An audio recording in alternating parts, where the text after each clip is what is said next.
Hello friends. तो इससे पहले हम लोगों ने ओपन चैनल फ्लो का एक लेक्चर देखा है और ओपन चैनल फ्लो के एक लेक्चर के बाद मैंने एक ईएससी का एक क्वेश्चन कराया आप लोग को 2009 में आया हुआ प्रीलिम्स का बेसिक सा क्वेश्चन था। ग्रेजुअली वेरिड फ्लो के बारे में 4 पॉइंट दिया हुआ था। ठीक है, तो ये हमारा लेक्चर नंबर 2 है। लेक्चर नंबर 1 में हम लोग टाइप्स ऑफ फ्लो के बारे में देख रहे थे, इसमें हम लोग स्टेडी अनस्टेडी फ्लो और uniform and non uniform flow देख लिए थे। आज हम लोग बात करेंगे क्रिटिकल, सब क्रिटिकल, सुपर क्रिटिकल फ्लो का ही एक क्लासिफिकेशन है जिसके बारे में डिटेल में आगे हम लोग को और पढ़ना भी है, लेकिन अभी फ़िलहाल बेसिक फ्लो का टाइप देख लेंगे। और एक हम लोग का बच गया लैमिनार एंड टर्बुलेंट फ्लो। ठीक है, तो लैमिनार एंड टर्बुलेंट फ्लो देखने से पहले हम लोग एक चीज़ देख लेते हैं, रेनॉल्ड्स नंबर और फ्रॉड्स नंबर के बारे में देख लेते हैं। ठीक है, रेनॉल्ड्स नंबर हम लोगों ने फ्लूइड मैकेनिक्स में भी ये पढ़ रखा होता है। रेनॉल्ड्स नंबर दोस्तों ये होता है ratio of inertia force upon में क्या होता है, inertia force by viscous force. ठीक है, और फ्राउड्स नंबर होता है रूट अंडर, जितना भी तरह का नंबर होता है एक रेनॉल्ड्स नंबर ही होता है जिसमें रूट नहीं लगता, बाकी जितना भी नंबर होता है सब में रूट लगा होता है और सब के ऊपर में इनर्शिया फोर्स ही होता है। ये सब ध्यान देना होता है, inertia force by gravity force. और भी बहुत सारा नंबर होता है जैसे मैक नंबर, यूलर्स नंबर। ठीक है, तो अभी हम लोग को रेनॉल्ड्स नंबर और फ्रॉड्स नंबर पे बात करना है। तो इनर्शिया फोर्स, विस्कस फोर्स और ग्रेविटी फोर्स, 3 तरह का फोर्स आ गया। तो 3 तरह का फोर्स को देख लेते हैं कि क्या क्या होता है। देखिए, इनर्शिया फोर्स कौन सा फोर्स होता है। इनर्शिया फोर्स जो होता है दोस्तों वो हम लोग पढ़ते आ रहे हैं न्यूटन्स लॉ से कि force is equal to mass into acceleration. यही तो लॉ ऑफ इनर्शिया भी होता था ना। तो force is equal to mass into acceleration. Acceleration को हम लोग क्या लिख सकते हैं, वेलोसिटी पर यूनिट टाइम। देखिए कर्व वाला चीज़ है वो वेलोसिटी को शो करेगा, और अगर कैपिटल भी लिखेंगे तो वो वॉल्यूम को शो करेगा। तो मास को लिखा जा सकता है क्या, डेंसिटी इंटू वॉल्यूम, और वेलोसिटी को स्मॉल भी, और टाइम को फिर क्या लिखा जा सकता है, लेंथ बाय वेलोसिटी लिख सकते हैं क्या, डिस्टेंस बाय वेलोसिटी। तो डिस्टेंस की जगह पे एल यूज कर लिए।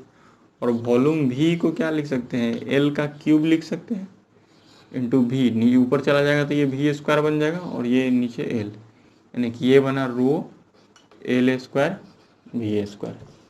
एक ही क्वेश्चन दे दिए। ये क्या है, इनर्शिया फोर्स है, ये इनर्शिया फोर्स। ठीक, ग्रेविटी फोर्स में क्या हो जाता है, एक्सीलरेशन ड्यू टू ग्रेविटी जो होता है, ग्रेविटी फोर्स में वो क्या ले लेते हैं, ग्रेविटी फोर्स में क्या ले लेते हैं, m into acceleration due to gravity g ले लेते हैं।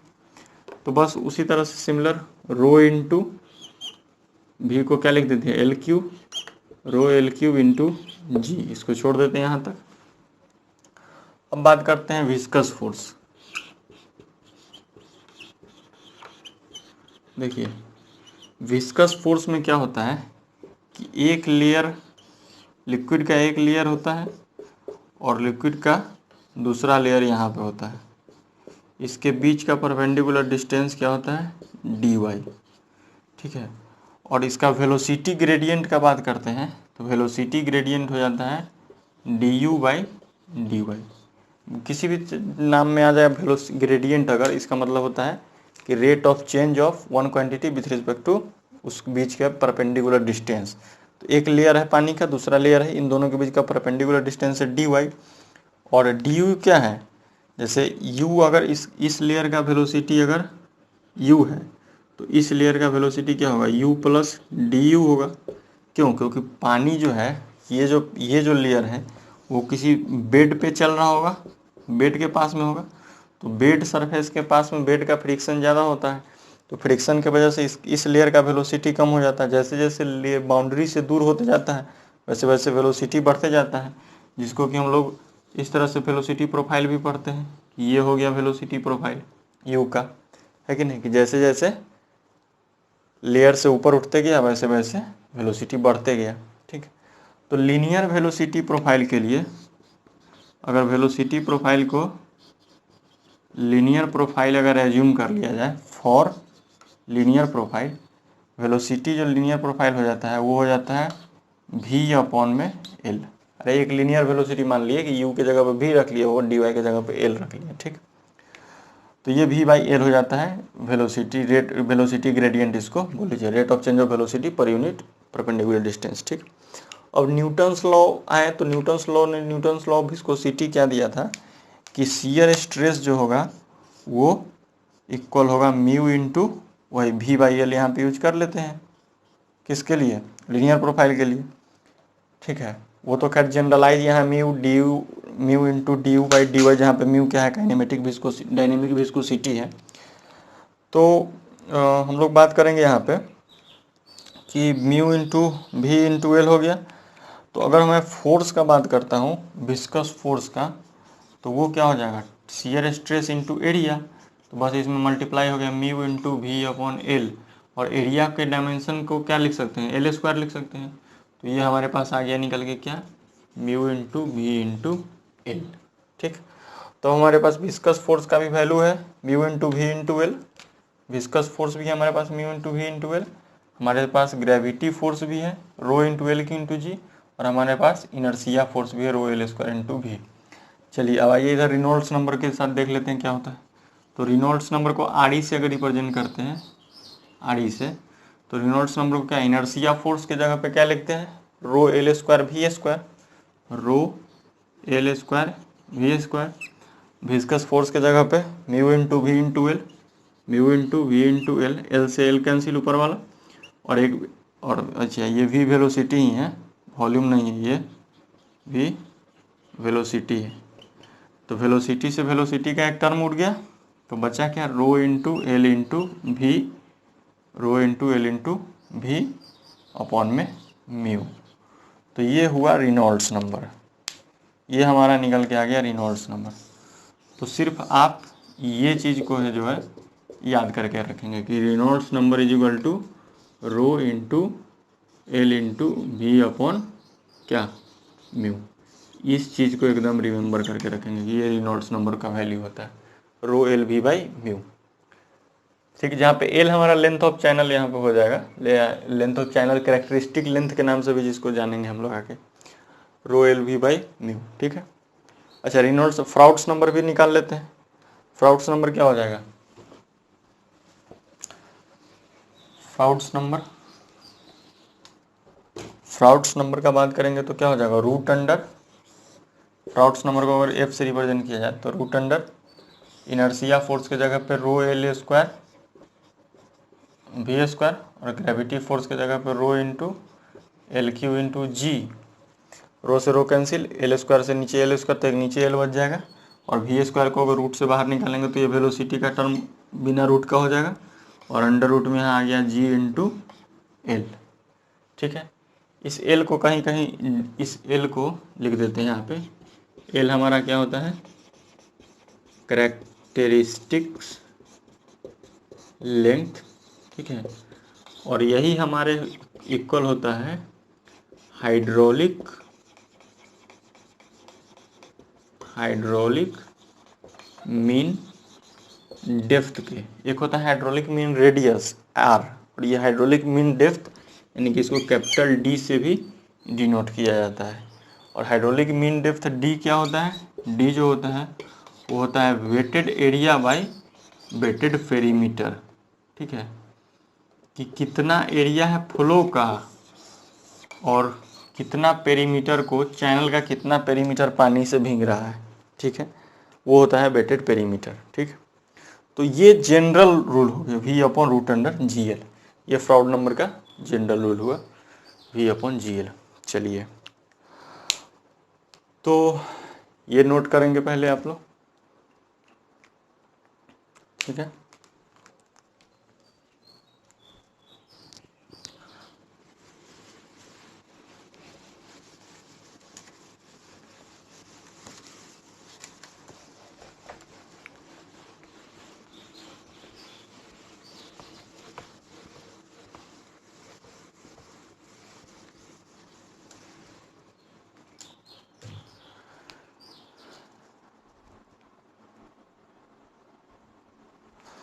तो चलिए अब हम लोग शुरू करते हैं। जो फ्लो का क्लासिफिकेशन था हमारा तीसरा, that is laminar and turbulent flow. Laminar flow और टर्बुलेंट फ्लो। देखिए, लैमिनार का मतलब ये होता है शांत, पानी यहाँ पे आपको शांत रहेगा, ठीक है। टर्बुलेंट, और टर्बुलेंट में पानी शांत नहीं रहता है। तो लैमिनार फ्लो जनरली शांत स्वभाव का होगा। आपको यहाँ पे वेलोसिटी जो वो है बहुत कम मिलेगा। टर्बुलेंट फ्लो में वेलोसिटी बहुत ज़्यादा मिलेगा। लैमिनार फ्लो में पानी स्टेबल हो दिखेगा आपको, टर्बुलेंट फ्लो में पानी आपको स्टेबल नहीं दिखेगा। कहने का ये मतलब है, अच्छा पहले तो बेसिक समझ लेते हैं एक और चीज़ कि लैमिनार फ्लो तब होगा,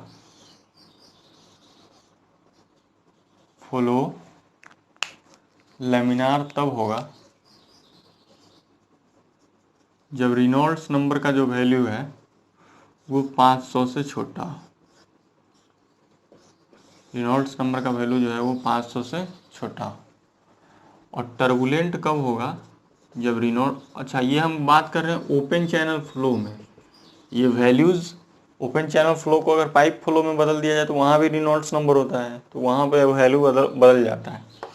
तो रेनॉल्ड्स नंबर 500, और यहाँ रेंज है हमारा कि अगर 2000 से ज़्यादा हो गया तो हमारा फ्लो हो जाएगा रेनॉल्ड्स नंबर। अगर 2000 से बढ़ा तो फ्लो हमारा क्या हो गया, टर्बुलेंट हो गया, ठीक। और 500 से 2000 के बीच में अगर है, अगर रेनॉल्ड्स नंबर 500 से 2000 के बीच में है तो इसको हम लोग बोलते हैं ट्रांजिशनल फ्लो। यानी कि फ्लो जो है अब वो ट्रांजिट होके जा रहा है, यानी कि फ्लो जो है वो लैमिनार से टर्बुलेंट के तरफ जा रहा है, ठीक। तो मैंने क्या बताया कि लैमिनार फ्लो जो होगा वो जनरली लो वेलोसिटी पे होता है, पानी शांत स्वभाव का होता है। लैमिनार फ्लो का एक लेयर दूसरे लेयर के ऊपर स्लाइड करता है। जैसे एक टेबल पे रखे हुए ब्लॉक को हम स्लाइड करते हैं, जैसे एक टेबल पे रखे हुए ब्लॉक को हम स्लाइड करते हैं, उसी तरह से टेबल का लेयर भी एक पानी का लेयर हो जाता है और ब्लॉक भी एक पानी का लेयर हो जाता है, और दोनों लेयर एक दूसरे पे स्लाइड करते हुए आगे बढ़ जाता है। बिल्कुल स्लाइडिंग बिहेवियर यहाँ पे मिलता है। आपको पता नहीं चलेगा यहाँ पे कि कितना नंबर। कभी कभी तो अगर मान के चलिए कि अगर सिर्फ पानी को देखा जाए, ठीक है, लैमिनार फ्लो में अगर सिर्फ पानी को ऑब्जर्व किया जाए, तो पानी को ऑब्जर्व करने का मतलब क्या कि बीच में कहीं सेक्शन को देखा जाए। अगर आपको पानी, जैसे मान लीजिए ये मान के चलो कि ये चैनल है, ठीक है, ये चैनल है, ये कुछ भी चीज़ है जिस पे पानी फ्लो हो रहा है। तो पानी अगर फ्लो हो रहा है, पानी अगर फ्लो हो रहा है ऐसे, और आप यहाँ देख रहे हैं कि यहाँ से पानी ड्रॉप कर रहा है, गिर रहा है पानी, और यहाँ से पानी ऊपर चढ़ रहा है, तो इस चीज़ को अगर आप देखेंगे तब तो आपको लगेगा कि अच्छा पानी यहाँ चल रहा है। लेकिन अगर आपको मैं ये देखने के लिए मना कर दूँ और बोलूँ कि ऊपर से ये देखिए, तो आपको ऐसा फील होगा कि यहाँ पानी जो है रुका हुआ है। एकदम क्लियर क्लीन वे में लगेगा कि पानी चल ही नहीं रहा है, रुका हुआ है पानी। क्यों? क्योंकि पानी एकदम स्मूथली स्लाइड कर रहा है, वहाँ पे कोई वेलोसिटी जो है उस तरह से आपको फ्लो होते हुए दिखेगा ही नहीं। मतलब ऐसा फील नहीं होगा, लगेगा कि पानी जो है रुका हुआ है। लेकिन वही टर्बुलेंट फ्लो दूर से चीख चीख के कहेगा कि हम फ्लो हो रहे हैं, ठीक है, तो वो टर्बुलेंट है। लैमिनार फ्लो में क्या होता है कि जो मैंने बताया ना कि एक टेबल का लेयर है, वो भी पानी का लेयर मान लीजिए उसको, और एक ब्लॉक है वो भी एक पानी का लेयर है। तो जो नीचे वाला लेयर है पानी का, उसमें एक मॉलिक्यूल यहाँ, एक मॉलिक्यूल यहाँ, एक मॉलिक्यूल यहाँ है। ऊपर का ब्लॉक है वो भी एक पानी का लेयर है, उसमें मॉलिक्यूल, एक मॉलिक्यूल यहाँ, एक मॉलिक्यूल यहाँ, एक मॉलिक्यूल यहाँ, और उसके ऊपर लेयर होगा, एक मॉलिक्यूल यहाँ, एक मॉलिक्यूल यहाँ, एक मॉलिक्यूल। यानी कि हर लेयर का मॉलिक्यूल अपने अपने एक लाइन में है। लैमिनार हर लेयर का मॉलिक्यूल एक लाइन में, एक के पीछे एक, एक के पीछे एक, एक के पीछे एक, ऐसे फ्लो होते हुए आ रहा है। फिर ऊपर वाले लेयर का मॉलिक्यूल एक के पीछे एक, एक के पीछे एक, एक के पीछे फ्लो होते हुए आ रहा है। कोई एक दूसरे के रास्ता में दखल अंदाजी नहीं कर रहा है। इसका मतलब ऐसा नहीं हो रहा है कि एक इस लेयर का मॉलिक्यूल उस लेयर में भी जा रहा है, उस लेयर का मॉलिक्यूल ऊपर वाले लेयर में भी आ रहा है, इस तरह का कोई इंटरवेंशन नहीं हो रहा है। तो जब एक लेयर का मॉलिक्यूल दूसरे लेयर के मॉलिक्यूल में नहीं जाएगा तो मॉलिक्यूल मॉलिक्यूल के बीच में इंटरेक्शन नहीं होगा, दोनों कोलाइड आपस में नहीं करेंगे। तो इसलिए बोला जाता है कि in laminar flow there will be no any molecular momentum transfer. कोई भी molecular momentum transfer laminar flow के केस में नहीं होता है। वही टर्बुलेंट फ्लो में जस्ट इसी का अपोजिट, यहाँ मॉलिक्यूलर मोमेंटम ट्रांसफर होता है। इसका मतलब एक लेयर का मॉलिक्यूल दूसरे लेयर के मॉलिक्यूल में जाएगा, दूसरे लेयर का मॉलिक्यूल तीसरे लेयर के मॉलिक्यूल में जाएगा, तो वो हमारा क्या हो जाता है, टर्बुलेंट फ्लो। ठीक है, तो laminar flow and turbulent flow समझ में आया, और बेसिकली रेनॉल्ड्स नंबर से आएगा तो इसको ऐसे समझा देंगे। ठीक, दूसरा क्लासिफिकेशन हमारे लिए आता है, ये तो हो गया लैमिनार और टर्बुलेंट का बात। अब हम लोग का बात आता है क्रिटिकल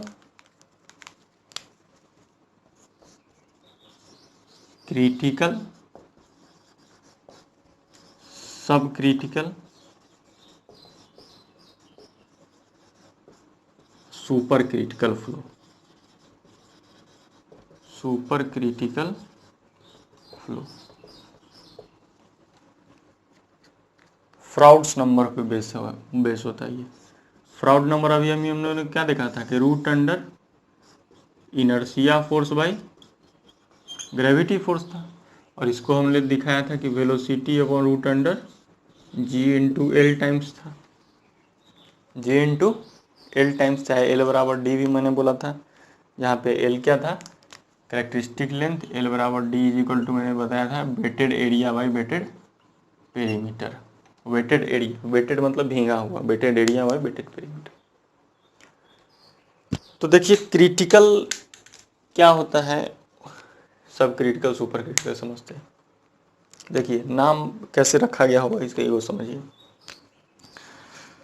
ये है चैनल का बेड, ये है चैनल का बेड, और इसके ऊपर पानी फ्लो कर रहा है इस डायरेक्शन में। इसके ऊपर पानी जो है वो एक्स डायरेक्शन में, इसका वेलोसिटी है फंक्शन ऑफ एक्स, इसका वेलोसिटी है एक्स डायरेक्शन में भी एक्स से वेलोसिटी से पानी चल रहा है। ये वेलोसिटी प्रोड्यूस किया एक्सीलरेशन, और एक्सीलरेशन किस फोर्स में आता था, इनर्शिया फोर्स में। इसका मतलब पानी को आगे ले जाने वाला फोर्स कौन सा है, इनर्शिया फोर्स।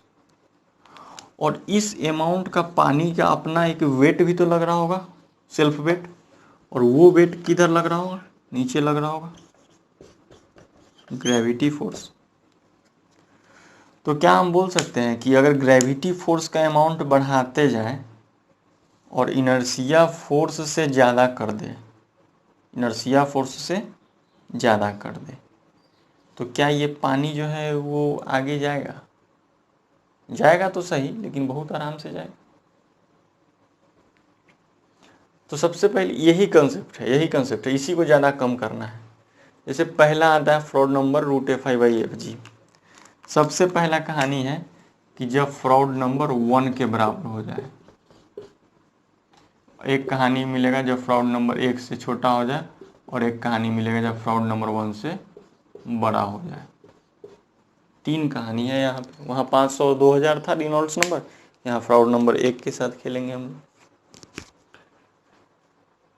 तो फ्राउड्स नंबर 1 होने का मतलब क्या है, ठीक है। पर रटना नहीं है कि फ्राउड नंबर 1 तो क्रिटिकल फ्लो, नहीं, बिल्कुल नहीं। फ्राउड्स नंबर 1 होने का मतलब ये है कि बेसिक से जाएंगे, कभी भी बेसिक को नहीं छोड़ना है। फ्राउड्स नंबर आया तो माइंड में ये पिक्चर आना चाहिए, ठीक है, ये पिक्चर जो है फ्राउड्स नंबर के साथ बनना चाहिए। तो फ्राउड्स नंबर, और ये साथ में मैंने जो बताया ये समझ लेंगे कि इनर्शिया फोर्स इसको खींच के ले जा रहा है इधर, फोर्स जो इनर्शिया का लग रहा है वो पानी के फ्लो होने के लिए रिस्पॉन्सिबल है। तो फ्लो एफ फ्राउड्स नंबर जो है एफ, वो हमारा 1 के इक्वल है। इसका मतलब क्या है कि एफ को यहाँ पे 1 पुट करिए तो एफ आई बराबर एफ जी निकल के आ जाएगा। यानी कि जितना जोर से पानी को ले जाने वाला है उतना ही जोर से नीचे ग्रेविटी उसको रोक भी रहा है। तो एक इक्विलिब्रियम इसी को ना कहते हैं, नहीं बोलते हैं क्रिटिकल कंडीशन। कोई भी चीज़ इस कदर आ जाए कि अब उससे ज़्यादा नहीं हो सकता है, तो उसी को क्रिटिकल फ्लो कहते हैं। तो ये क्रिटिकल कंडीशन पहुंच गया कि जितना इसको ले जाने वाला है उतना ही इसको रोकने वाला है। तो इस समय जो फ्लो होगा इसको कौन सा फ्लो कहेंगे? क्रिटिकल फ्लो कहेंगे। क्रिटिकल फ्लो कहेंगे, फ्लो क्रिटिकल कहेंगे। इस समय में पानी के पास बहुत सबसे कम एनर्जी होता है। क्रिटिकल फ्लो के समय में पानी के पास सबसे कम एनर्जी है, सबसे कम एनर्जी होता है क्रिटिकल फ्लो के समय। अब बात करते हैं एफ इज लेस देन 1। इस क्वांटिटी के लेस देन 1 होने का मतलब कि इनर्शिया फोर्स लेस देन 1 हो गया, ग्रेविटी फोर्स से कम हो गया। यानी कि अब तो पानी इनर्शिया के साथ आगे जा ही नहीं सकता है। अब तो उसमें कोई भी इनर्शिया का पानी लग ही नहीं रहा है। अब तो जो भी फ्लो होगा वो तो इसके स्लोप के वजह से ग्रेविटी अपने वेट के वजह से और अपने स्लोप के वजह से जो भी फ्लो होना होगा होगा। कोई एक्स्ट्रा एडिशनल इनर्शिया इसमें नहीं लगेगा। एक्स्ट्रा एडिशनल इनर्शिया, कोई वेलोसिटी की, पानी के पास एनर्जी नहीं होगा, पानी के पास एनर्जी नहीं होगा। तो inertia force less than F G हो गया। तो पानी क्या होगा? बहुत आराम से जाएगा। पानी जो है वो बहुत आराम से जाएगा। इसमें आराम से जाएगा, इसमें बहुत आराम से जाएगा। सब क्रिटिकल फ्लो, पूरा स्टेबल है यहाँ पे कहानी एकदम। लेकिन जैसे ही f ग्रेटर देन 1 कर दिए, इसका मतलब क्या हुआ? इस क्वांटिटी के 1 से बड़ा होने का मतलब क्या कि एफ आई जो है वो एफ जी से बड़ा हो गया। अब सोचिए,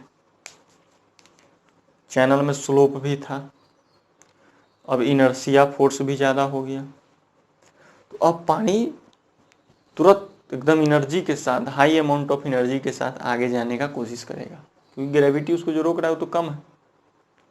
तो इनर्शिया फोर्स बहुत ज़्यादा हो गया, पानी बहुत तेज़ी से आगे की तरफ बढ़ेगा। पानी जब बहुत तेज़ी से आगे बढ़ेगा तो यहाँ पे एक रैपिड मोशन टाइप का आपको चीज़ दिखेगा, इसीलिए इसको बोल दिया जाता है super critical flow. Super critical flow, ठीक है। सुपर क्रिटिकल को शूटिंग या फिर रैपिड या फिर टोरेंशियल फ्लो के भी नाम से जानते हैं। वहीं पे सब क्रिटिकल फ्लो को हम लोग स्ट्रीमिंग फ्लो या ट्रैंक्विल फ्लो के नाम से भी जानते हैं। ट्रैंक्विल, TRANQUIL, ट्रैंक्विल या स्ट्रीमिंग फ्लो। तो हम लोग का इस तरह से जो फ्लो का क्लासिफिकेशन था वो होता है यहाँ पे ख़त्म। वो यहाँ पे क्या होता है? ख़त्म होता है। फ्लो का क्लासिफिकेशन यहाँ पे ख़त्म होता है, ठीक है। अब नेक्स्ट चीज़ जो हम लोग पढ़ने वाले हैं वो इसमें पढ़ेंगे हम लोग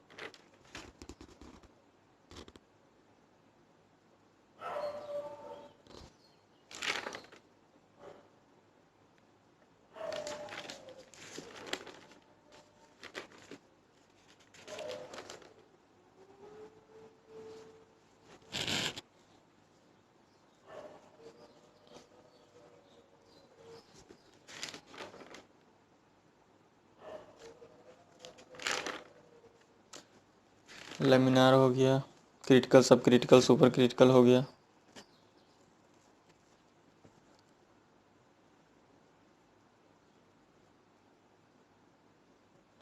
चलिए एक नोट पॉइंट बना के लिख लीजिए, एक नोट पॉइंट बना के लिख लीजिए।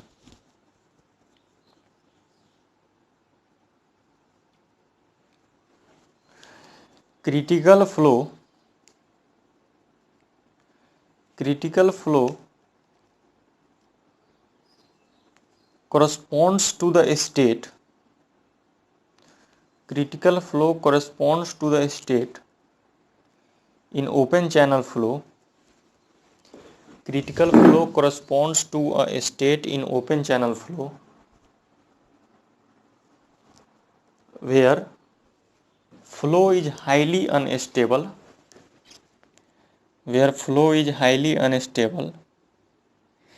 and any change in the depth or energy will cause the drastic change in corresponding energy और डेप्थ। पहले मैंने लिखा है डेप्थ और एनर्जी, और अब मैं लिखवा रहा हूँ एनर्जी और डेप्थ। ठीक है, drastic change in corresponding energy और डेप्थ रिस्पेक्टिवली। इस टर्म को मैं बाद में समझाऊंगा ग्राफ के थ्रू, जब हम लोग स्पेसिफिक एनर्जी कर्व पढ़ेंगे। अभी आप इतना लिख लीजिए बस जानकारी के लिए कि क्रिटिकल फ्लो के समय फ्लो क्या है, बहुत अनस्टेबल है, हाईली अनस्टेबल।